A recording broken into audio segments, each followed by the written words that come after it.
Class 8 आपका subject है civics बेटा। और आपका chapter number first Indian constitution. Indian constitution यानी कि हमारा संविधान, जिसमें ये मेंशन्ड है कि क्या चीज़ हमारे कंट्री में किस तरह से चलेगी, क्या चीज़ सही है क्या गलत है, उस कॉन्स्टिट्यूशन में आपको ये चीज़ बताई हुई है।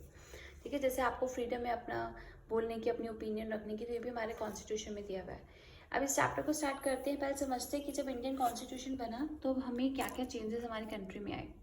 After getting freedom in 1947, see there मैंने नोट्स बनाए हैं अपने, और उसके अकॉर्डिंग मैं आपको ये चैप्टर समझा रही हूँ। अगर आपको बहुत डिटेल में बेटा चैप्टर चाहिए या छोटी छोटी चीज़ें इसमें जो दी हुई है, जो मैं आपको वीडियो के में एक्सप्लेन नहीं कर सकती, या फिर एटलीस्ट आपके पास बुक हो तो मैं आपके क्वेश्चन के आंसर्स दे सकती हूँ।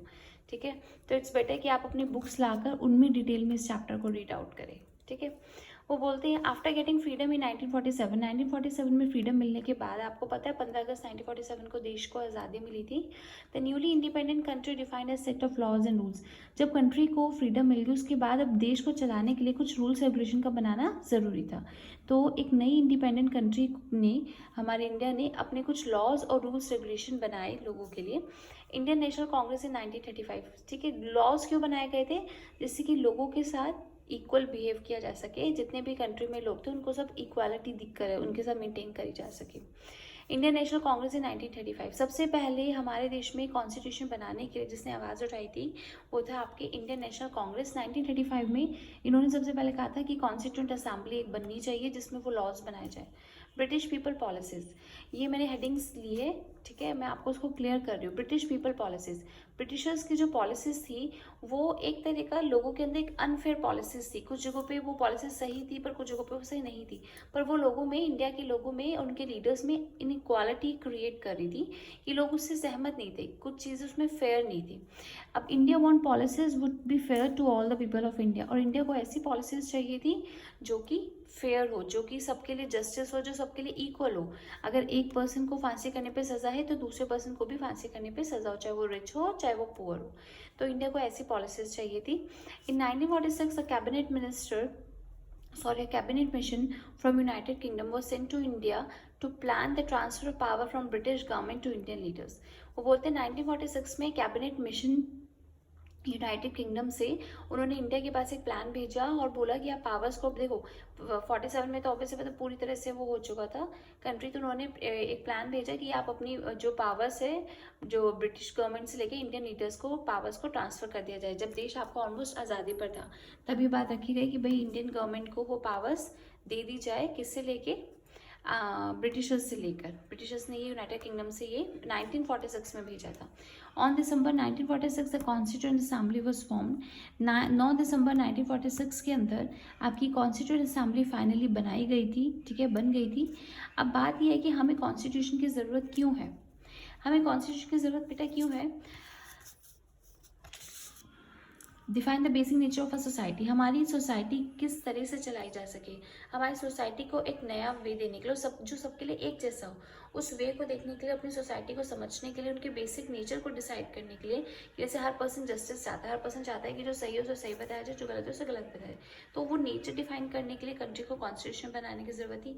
स्ट्रक्चर ऑफ गवर्नमेंट, गवर्नमेंट का स्ट्रक्चर डिफाइन करने की जरूरत थी। यानी कि जैसे आप हो, अब आपको पता है हमारी कंट्री में इलेक्शन होते हैं हर 5 ईयर्स बाद, उसके बाद हमारे प्राइम मिनिस्टर सेलेक्ट किए जाते हैं। करेक्ट? ऐसा तो नहीं कि जब मन करा गवर्नमेंट ने उठाया अपने हिसाब से किसी को भी प्राइम मिनिस्टर बना दे, चलो भाई आज से आपका प्राइम मिनिस्टर है, और जब चाहा चेंज कर दिया। ऐसा तो नहीं है, एक पैटर्न है कि हर 5 ईयर्स बाद ही वो चेंज होंगे। 5 साल उनको वर्किंग के लिए दिए जाते हैं, उसके बाद इलेक्शंस होते हैं, जो लोगों की मर्जी होती है, जिस तरह के वोट डालते हैं उसके हिसाब से गवर्नमेंट सेलेक्ट होती है। तो ये क्या है? एक स्ट्रक्चर है। इस स्ट्रक्चर को उस कॉन्स्टिट्यूशन में डिफाइन, कॉन्स्टिट्यूशन की वजह से हमें स्ट्रक्चर मिला। Principles for the society, society के लिए प्रिंसिपल डिसाइड करेगी कि सोसाइटी कैसे बिहेव करेगी। यानी कि जैसे अब आपको पता है कि अगर आप कोई काम स्टार्ट करते हो तो उसका रजिस्ट्रेशन ज़रूरी है, लाइसेंसिंग ज़रूरी है ना।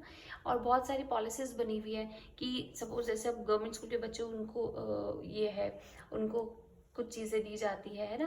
या फिर गवर्नमेंट ने बनाया कि भाई हर तरह का बच्चा हर तरह के स्कूल में पढ़ सकता है। ऐसा नहीं अब आप स्कूल में पढ़ते हो तो आपके स्कूल में कोई भी बच्चा आके पढ़ सकता है। ऐसा तो नहीं कि इसको बनाई है या इस रिलीजन का बच्चा नहीं पढ़ सकते। तो गवर्नमेंट ने कुछ प्रिंसिपल्स बनाए सोसाइटी को रन करने के लिए, और उसके लिए क्या ज़रूरी था कि कॉन्स्टिट्यूशन बनाया जाए जो वो प्रिंसिपल्स डिसाइड करे। ठीक है। पॉलिटिकल सिचुएशन ऑफ नेपाल, अब इसमें उन्होंने बताया है नेपाल की पॉलिटिकल सिचुएशन के बारे में बताया, जो इंडिया की नॉर्थ साइड पर है। Nepal was monarchy. Nepal was monarchy, monarchy का मतलब क्या होता है, एक ऐसा देश जो जिसे एक राजा चलाता है, यानी कि पहले की तरह किंग चलाता है, ठीक है। इसके कोई गवर्नमेंट नहीं, कोई नहीं होती, सिर्फ राजा लोग जो होते थे वो इसे चलाते थे। लेकिन ऐसे चलते चलते अब जो वहाँ के लोग थे वो भी परेशान होने लगे। राजा अपनी मर्जी करता था, ठीक है। तो क्या हुआ बेटा, इसके लिए एक चेंज लाया गया 1990 में, एक आवाज़ उठी कि भाई चेंज आना चाहिए, ठीक है। अब क्या होता था, पिछले 12 सालों से, लास्ट 2 ईयर से जो किंग था वो ही स्टेट का हेड बन जाता था, वो ही प्रेसिडेंट बन जाता था, सब कुछ उसके अकॉर्डिंग ही चलता था, कोई इलेक्शंस नहीं होते थे, लोगों के द्वारा नहीं चेक किया जाता, बस एक फैमिली से हुई हुई है वही लगातार उसको चला रही है। वो बोलते 12 साल 2002 तक यही चलता रहा। उसके बाद डिमांडिंग एस्टेब्लिशमेंट, ओके, इवन जो वहाँ के जो किंग थे वो बोलते थे कि जो ये गवर्नमेंट अगर कोई नई हम सेलेक्ट करते तो वो पॉलिटिकल इंस्टेबिलिटी क्रिएट करेगी, यानी कि लोगों के लिए अच्छा नहीं रहेगा, बहुत सारे कॉन्फ्लिक्ट्स क्रिएट हो जाएंगे। तो वो ये कह के पूरा कंट्रोल लेकर रखते थे अपने अंदर गवर्नमेंट का।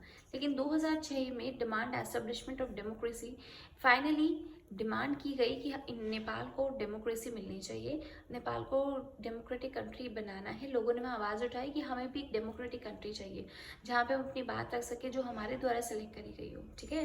फाइनली 2008 में जो किंग थे वो stripped of all his powers, उसको अपनी सारी पावर्स को छोड़ना पड़ा, अपनी सारी पावर्स उसको देनी पड़ी, ओके।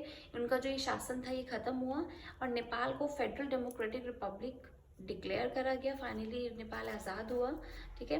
फेडरल डेमोक्रेटिक रिपब्लिक वो होती है बेटा जहाँ का जो प्रेसिडेंट होता है वो उसका हेड ऑफ द स्टेट होता है, यानी कि वहाँ के जो प्रेसिडेंट होते हैं, इस तरह की जो कंट्रीज होती है, जो डेमोक्रेटिक फेडरल कंट्रीज होती है, इनको इनके जो प्रेसिडेंट होते हैं वो चलाते हैं, ठीक है।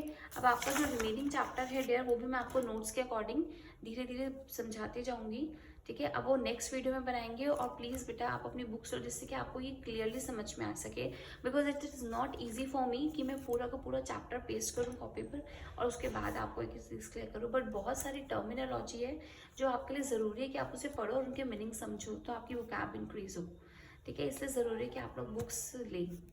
Okay dear.